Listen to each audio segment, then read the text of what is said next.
Hello mga kapitbahay, here's another tip kung ayaw mo magbayad ng monthly fee sa BDO Amex Cashback. So 'di ba, ang bayaran kasi sa Amex is meron siyang fee na 250 pesos per month. So that is the membership fee.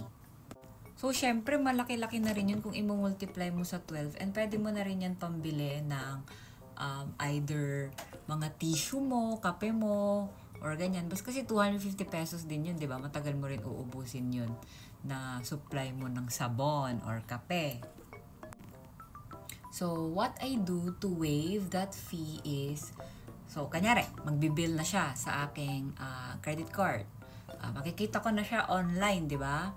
And then, tatawag ako niyan sa BDO and I would tell the customer service to waive my membership fee, monthly membership fee.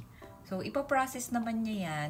Basta, sasabihin lang niya, as long as you spend a minimum of 1,000 pesos, then automatically, mawi-waive na siya.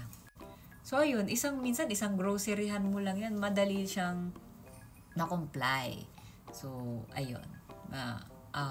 That's how I do it. And so far, so good naman. So, mabilis ang transaction sa BDO kasi kahit gabi, sumasagot sila sa mga ganitong inquiries. Kasi yung ibang banks, di ba, minsan, pag hindi emergency, yung kanilang hotline is minsan hanggang 7 p.m., 8 p.m., iba-iba, depende sa banko. Unless yung fraud lang ata yung 24/7. So, yun lang naman. Thanks guys for watching. If you want more contents like this, please do like and follow.